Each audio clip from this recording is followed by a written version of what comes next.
Wala na daw pong magiging eleksyon sa 2028.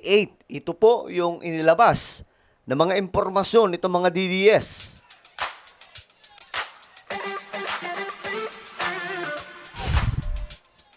Nako, mga sanggay, totoo kaya ito? Na ang pinapakalat kasi ngayon ng mga DDS officials, wala na daw pong magiging eleksyon sa 2028. Payag ba kayo doon, mga sangkay? Pero ang tanong dyan, totoo kaya ito, mga sangkay? No? Pag-usapan po natin, bago tayo magpatuloy, shoutout po muna sa lahat ng mga solid sangkay na nanonood ngayon. Comment down below, hashtag solid sangkay, kasama po ang inyong mga lugar. Alright? Sa mga nanonood ngayon na hindi pa po nakakapag-subscribe, makikita nyo po yung subscribe button sa baba ng video na to. I-click nyo lamang po yung subscribe, i-click ang bell, at i-click nyo po yung all. Sa mga nanonood po sa Facebook, i-follow nyo po yung ating Facebook page. Alright guys, so ito po ang kumakalat ngayon na impormasyon. Actually, yung nauna po dito naglabas si Sara Duterte. Hindi ko lang alam kasi ngayon, ito yung ano nila pinapakalat.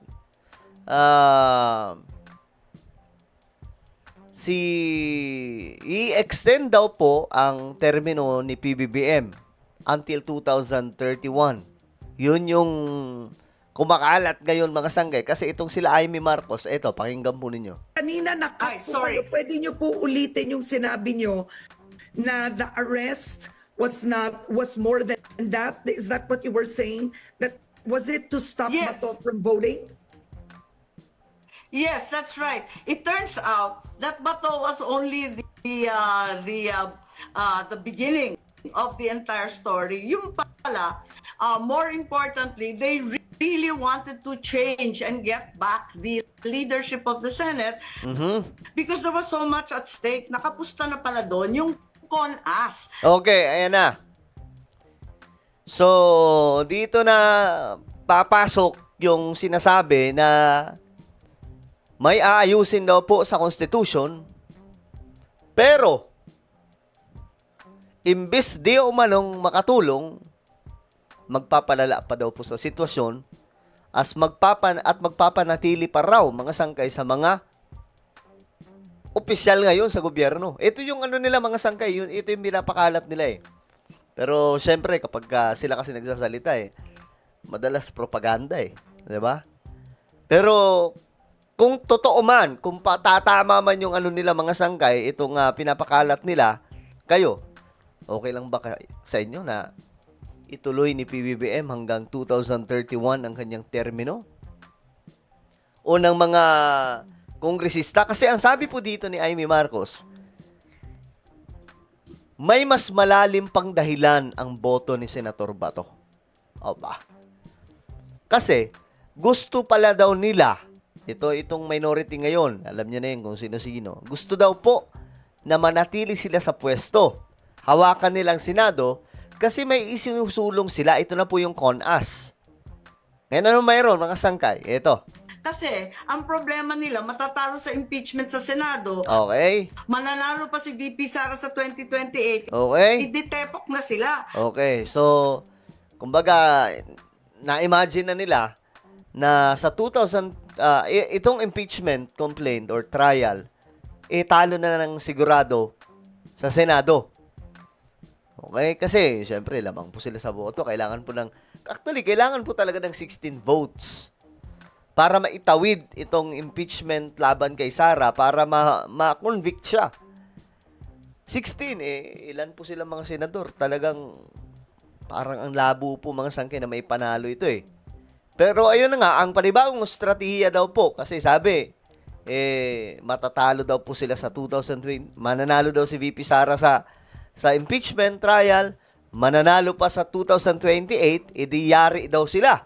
Kaya ngayon, ito daw, mga sangkay, ito ayon po ito kay Amy Marcos, ang kapatid ng ating presidente, na anak ng Tokwa, panay po, ewan ko pa, mga sangkay, bakit po na ganito si Amy Marcos? Kaya ang pag pinag-uusapan, ikasa na ang CONAS. Palitan ng konstitusyon, Ayan na, palitan ng konstitusyon, dagan ng 3 taon. dagdagan ng 3 taon, Ang mga kasalukuyang kongresista and extend the term even of the president until 2031. Okay.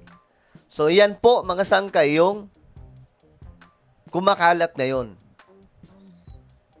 Hindi lang hindi yung mga kongresista, madadagdagan daw po yung taon ng kanilang panunungkulan. Tapos, mga sangkay, ganun din ang mga senador.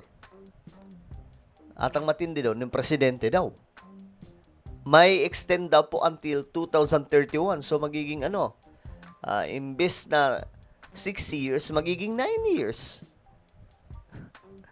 Yun yung pinapakalat ni Madam Amy Marcos eh. Tanong ko lang kay Senadora, totoo kaya yan? Totoo. Pambihira. Kaya maraming nakakasuhan mga sangkay ngayon sa panig ng mga DDS kasi nga nagpapakalat po ng mga maling-maling impormasyon na hindi biniberipika. And no elections except perhaps for local positions. Okay, no elections.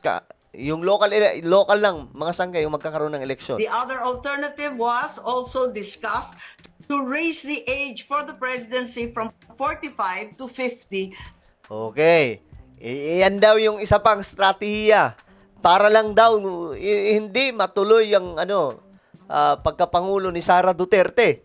So, imbes na 40, ayan, kung hindi man maipupush yung isa na extend to until 2031, From 45 to oh, 50. okay. So, imbes na 45 daw po, gagawin nilang 50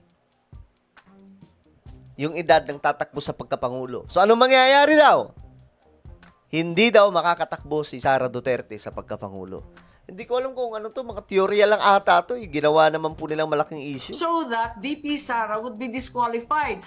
So this is a very high stakes game. It has little or nothing to do with Bato. He appears to be just a sidelight. And galit ang Pilipino sa term extension. Ayaw natin lang Noel. Bakit natin pipilitin na naman to? This has lost time and time again. Okay. So, ito pa yung isa sa pasabog dyan, mga sangkay. Yes, they attended. I know that there were meetings held in Soler Hotel. There was a meeting also. These aren't secret meetings, by the way, kasi they were planning for the impeachment. Understandably, no? Pero kung uulitin ni Bongbong yan, alam na niya magiging kahihinatan nito. Bakit niya uulitin? Alam namin. Kung may nakakaalam niyan, kami ang nakakaalam. At uulitin to, self-perpetuation, pagkatapos titigil yung corruption issues. Pwede ba naman yan? Hindi pwede yan. Now, Senator, does the is House Speaker Boji D on this? The alleged CONAS term extension, everything I was you've mentioned. I haven't spoken to Bodji, but I was told that he was part of the conversation. Mm-hmm. Yes, I was told that clearly he was part of the meeting as well as the consequent explanations given to the congressmen who were assured not to worry about all the churches that were very angry, as well as not to worry, especially for the Visayas and Mindanao congressmen. Huwag kayong mag-alala, wala namang eleksyon eh. Noel tayo, hanggang 2031 kayo, pati ang Pangulo. Kung magkaka-eleksyon lang for local positions, governors and down. Wala yung national. Kaya no problem. Bumoto kayo sa impeachment. Don't worry. Okay. Yan po ipasabog ni Amy Marcos. Pero alam nyo guys since pinag-uusapan naman na lamang po dito yung constitutional reform, no? Bakit hindi na lang tayo mag-parliamentary system? 'Di ba? Yun na lang, mag-effort na lang yung mga kongresista, mga senador. Mag-parliamentary system na tayo. Kaya nga lang ayaw po nila Amy din dyan eh. Oh, 'di ba paano 'yan? Alam nyo, kapag parliamentary system tayo, titino ang Pilipinas pagdating po sa politika eh. Tingnan nyo yung Japan, matino. Tingnan nyo yung Singapore, matino. Tingnan nyo yung mga bansa na parliamentary system, kagaya po dun sa Europe. Mostly mga matitino ang gobyerno. 'Di ba? Tayo presidential system tayo kaya ang gulo-gulo eh. Kita nyo ngayon, bakbakan dito, bakbakan doon, pamilya dito, pamilya doon. Ang bira. Pero mga sangkay, seryosong bagay. Ano sa tingin nyo? Totoo kaya itong sinasabi ni Amy Marcos na walang magiging eleksyon sa 2028? Comment down below. Meron tayong YouTube channel. Ito po isang Sangke Revelation. Hanapin nyo po ito sa YouTube. Kapag nakita nyo na, i-click nyo po yung subscribe, i-click ang bell, at i-click nyo po yung all. Ako na po yung magpapaalam. Mag-iingat po ang lahat. God bless everyone.